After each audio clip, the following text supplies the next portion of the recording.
Hello everyone, I am Sarthak, Senior Faculty, Abhipedia. So finally, evening shift of Phase 1 exam is also over and we are here in front of you with the analysis of the evening shift. So without wasting any further time, just आपके सामने सीधा analysis लेके आते हैं. Phase 1, और by the way, morning shift का analysis भी हमने लाइव कर दिया. You can watch that also. उसको देखने के बाद अब आते हैं इवनिंग शिफ्ट के एनालिसिस के ऊपर.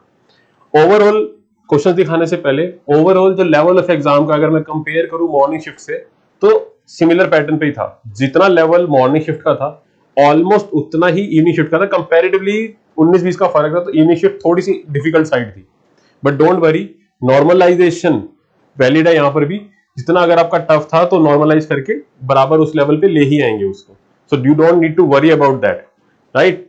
सो without wasting now any further time सीधा क्वेश्चंस पे आते हैं कि क्वेश्चंस किस हिसाब से थे. सबसे पहले आपके सामने ईएसआई लेके आते हैं. जो आपको वही जो सेम चीज जो मॉर्निंग शिफ्ट में देखी गई थी, जो क्वालिफाइंग सेक्शन है अपन नॉन मेरिट सेक्शन है बेसिकली, वो सेम में थोड़ा सा हाईयर लेवल था बट डुएबल था. ऐसा नहीं था कि सेक्शनल कट ऑफ नहीं निकलेगी, वो आराम से निकल जाएगी. बट जो मेन सेक्शन है अपना, जो हमारे हीरो सब्जेक्ट्स हैं जो कि मेरिट में काउंट होते हैं, ईएसआई, जीए और अपना एआरडी, अपने को वो वाले क्वेश्चन देखने हैं, तो उनका लेवल डेफिनेटली डिफिकल्ट साइड पे ही था जैसे मॉर्निंग शिफ्ट में था. और मैंने आपको पहले भी प्रेडिक्ट बताया था ये कि डिफिकल्ट साइड ही होगा, बिकॉज आरबीआई का एग्जाम और अपना नबार्ड का एग्जाम दोनों आईबीपीएस लेते हैं. RBI exam was also very difficult this year and the same will gonna happen with NABARD as well and the same is also seen. इसलिए difficult side था, but don't worry, exam tough है तो cut off भी आपकी नीचे ही रहेगी. तो यहां पर खेल था जब आपका प्ले था वो एक्यूरेसी पे था. अगर आपने एक्यूरेसी पे ध्यान दिया है, सिर्फ नंबर ऑफ अटेम्प्ट पे ध्यान ना देके कि भी ज्यादा क्वेश्चन करने, नहीं, अगर आपने एक्यूरेसी पे देखा, जो करके आना है सही करके आना है, तो definitely you are ahead of everyone. तब आपके एग्जाम क्लियर होने के पूरे पूरे चांस है. Alright, so now let's just look at the questions of evening shift of phase 1 ESI. वही सेम चीज, current affair oriented. Current affair में भी क्या, स्कीम ओरिएंटेड. 80% भी जो थे आपका वो करंट अफेयर, 80 to 85% आता रहा से, और उस करंट अफेयर्स के अंदर भी स्कीम डोमिनेटेड रहा है आपका. उसके अलावा बजट से क्वेश्चन आए हैं और वही इकोनॉमिक सर्वे से.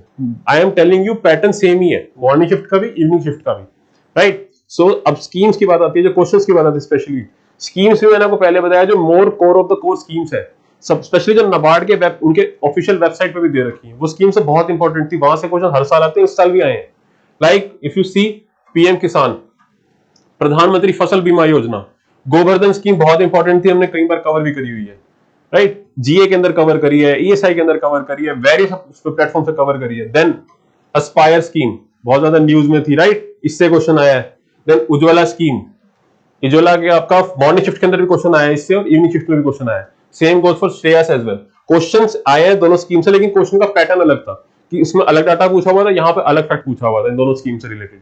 Alright, then PM Usha scheme, अपनी जो आरयूएसए स्कीम है उसके बाद अपग्रेड होकर पीएम उषा स्कीम बनी है अपनी, राइट. देन ग्राम उद्योग विकास योजना. These are actually some of the questions.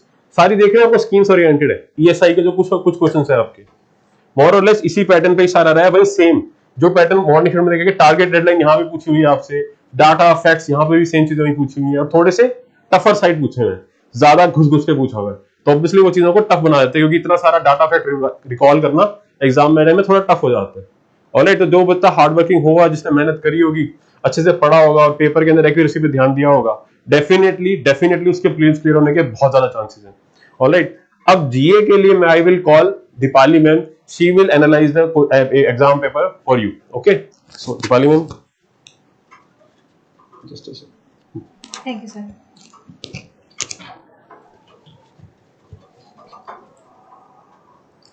So hello students, आज हम अब बात करेंगे जनरल अवेयरनेस के जो हमारे क्वेश्चंस रहे थे सेकंड शिफ्ट के अंदर उनके ऊपर. ठीक है, तो जनरल अवेयरनेस जो है, अभी तक बच्चों का जो हमें रिस्पांस मिला है, ठीक है, तो बच्चे बोल रहे हैं कि थोड़ा टफर साइड पे था. ठीक है, सो वी विल से कि अभी आपको चीजें देखेंगे, हम रिवाइज करेंगे, तो यू विल फील कि कहीं ना कहीं जो प्रेडिक्टेबल लाइंस थी कि अगस्त सितंबर के हमें करंट अफेयर्स अच्छे से करके जाने हैं, उसके ऊपर क्वेश्चन पूछे जाएंगे. ठीक है, तो देखते हैं. जैसे मोस्ट हमारे रिपीटेड अभी आए हैं क्वेश्चन जिनका हमें पता चला है, तो एक्सरसाइज ब्राइट स्टार. ठीक है, ये हमने अपने मिलिट्री वाले सेशन में कंप्लीटली की थी. ब्राइट स्टार एक्सरसाइज जो है, ठीक है, जनरल अवेयरनेस का मिलिट्री एक्सरसाइजेस का टॉपिक बहुत इंपॉर्टेंट रहता है. एसडीजीज ऑन जेंडर इक्वालिटी के ऊपर जो क्वेश्चन पूछा गया था कि कौन सा है, ठीक है, तो हमारा जो एसडीजी 5 होता है ये, ठीक है। तो देखिए अगर आप देखेंगे ना तो कैसे क्वेश्चन थे कि डुएबल थे। हमें क्या होता है कि हमें एग्जाम में जैसे स्कीम्स बहुत सारी हो जाती हैं, उनके इफेक्ट्स हो जाते हैं, है ना, हम दूसरे जो पोर्शन देख लेते हैं उनसे थोड़ा सा हम डर जाते हैं कि कहीं ना कहीं ये भी डिफिकल्ट हो गया है, बट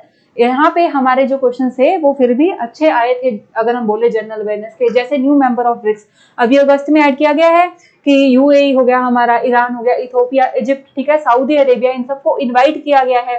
ब्रिक्स की मेंबरशिप अगर एक्सपैंड हो रही है तो इतना इंपॉर्टेंट करंट अफेयर है, इसमें से तो आप एक्सपेक्ट कर सकते हैं। ऐसे ही वर्ल्ड कप के ऊपर एक और क्वेश्चन था, फर्स्ट सेशन में भी था।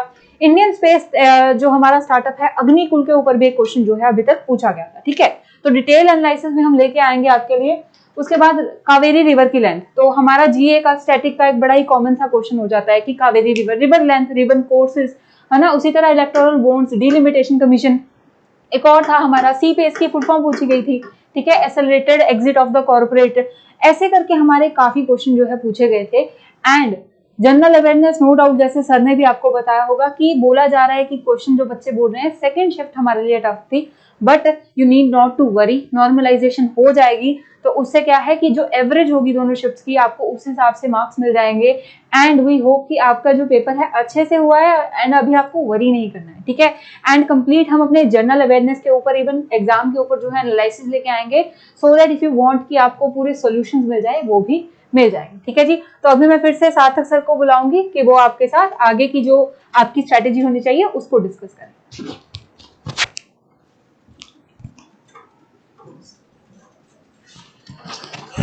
All right, so I hope आपको जीए के बारे में भी पता लग गया होगा। ऑल इन ऑल जो लेवल मॉर्निंग का है उससे थोड़ा बहुत ही प्रेफरेंस है, राइट। अब बात आती है एआरडी सेक्शन की। सो एआरडी सेक्शन भी बिल्कुल पहले वाले पैटर्न पे रहा है, मॉर्निंग वाले पे ही अपना 50-50, विच इज एआरडी भी कैसा रहा है अपना, एआरडी 50-50, वही 50 स्टैटिक और 50 अपना करंट से, राइट। यही लेवल रहा है, सेम पैटर्न फॉलो हुआ है यहां पर भी। तो स्टैटिक की जो इंपॉर्टेंस है वो बहुत ज्यादा इंपॉर्टेंट है एआरडी के लिए। बेसिकली ये जो एनालिसिस है ना, स्पेशली आपका, इस एनालिसिस से अगर आपकी अभी आपको लग रहा है कि you are able to clear the exam, well and good. अगर नहीं भी लग रहा तो don't worry, you don't just need to worry anything. आपको इसको नेक्स्ट ईयर के लिए अपनी टीचिंग्स लेनी है यहाँ से कि what you actually need to prepare, because next year भी मोर और लेस इसी पैटर्न पे ही आपको एग्जाम मिलेगा। एआरडी के अंदर आपको 50-50 डेफिनेटली, स्टैटिक की इंपॉर्टेंस एआरडी की कहीं नहीं जाने वाली, वो नेक्स्ट ईयर भी रहेगी। तो ये चीज आपको लेसन आपको यहां से लेने हैं। ईएसआई के अंदर आपकी जो करंट अफेयर्स है उसकी बहुत ज्यादा डोमिनेशन है कंपेयर टू एआरडी, और करंट अफेयर के अंदर भी कौन कौन से सेक्शंस इंपॉर्टेंट है, ये लेसन आपको लेने चाहिए यहां से, राइट। अगर if you are able to clear this year, very well, well and good. नहीं लेना तब भी कोई टेंशन लेने वाली बात नहीं है, नेक्स्ट ईयर के लिए प्रिपेयर रहना है। Be a warrior, don't worry, घबराने की बिल्कुल भी जरूरत नहीं है, don't lose your hopes at all, right. इससे it's an exam, it's kind of a war as well. आपको डरने की नहीं है, आपको उसके लिए तैयार रहना है, घबराने की जरूरत नहीं होती। जो आप डर जाओगे, डिमोटिवेट हो जाओगे तो काम नहीं चलेगा। आई कैन अंडरस्टैंड, आपको आ रही होगी ये चीजें, but don't worry, this is what I really want to tell. एक दो दिन लगे कोई नहीं, रिकवर होना है, फिर से उठना है, नेक्स्ट ईयर के लिए रेडी रहना है, that's it, that should be the spirit. Alright, so with that spirit आपके लिए, स्पेशली जिनके एग्जाम क्लियर हो रहे हैं इस साल भी, राइट, उनके लिए अभी पीडिया फेज 2 की, उनके लिए अभी पीडिया जो है फेज 2 के लिए specially test series, we are launching a test series, phase 2 की कंप्लीट मेंस की टेस्ट सीरीज आपके लिए। इसके अंदर सारे के सारे सेक्शंस कवर्ड हैं आपके लिए, वन स्टॉप सोल्यूशन है, कहीं जाने की जरूरत नहीं है। And that is the best way to prepare for phase 2। Test series is the best way to prepare for phase 2 if you ask me. Current affairs थोड़े प्रिपेयर करने होते हैं, साथ में टेस्ट सीरीज, ये दो चीजें करनी होती है। That will actually help you, because test series के थ्रू आपको राइटिंग प्रैक्टिस होगी। That is the important thing of phase 2। Writing test है, यही डिफरेंस है फेज 1 और फेज 2 में। थोड़ा सा यहाँ पर डिस्क्रिप्टिव चीजें आ जाती है, थोड़ा सा क्वेश्चंस को बड़े बड़े फॉर्म में प्रेजेंट किया जाता है आपके आगे, right. So we have launched the mains phase 2 test series for you. Go and check अबीवीडिया website, you can call on our support number as well, वहां से आप इंक्वायर करके अपनी सारी डिटेल्स भी निकलवा सकते हैं उससे। टेस्ट सीरीज से रिलेटेड जितना जल्दी हो सके उसमें एनरोल कीजिए, बिकॉज फेज 2 बहुत जल्दी होने वाला है, उसमें ज्यादा टाइम आपको एज सच उतना नहीं मिलेगा, राइट। बिकॉज जैसी फेज 1 होगा, यू शुड एक दिन का ब्रेक लेना आपको, ज्यादा सीधा फेज 2 वाले मोड में आ जाना है, क्योंकि टाइम वेस्ट नहीं करना। एग्जाम क्लियर करके उसके बाद जितना मर्जी चाहे आप चिल करो, एक बार एग्जाम क्लियर हो जाए फिर रिलैक्स करना, फिर मजे मजे करने। उससे पहले लेकिन आपको पूरा अलर्ट रहना है, पूरा प्रिपेयर रहना है every time. That should be the spirit. All right, with that, I wish you all very good luck. We will meet in the next lecture. Till then, take care. Bye bye.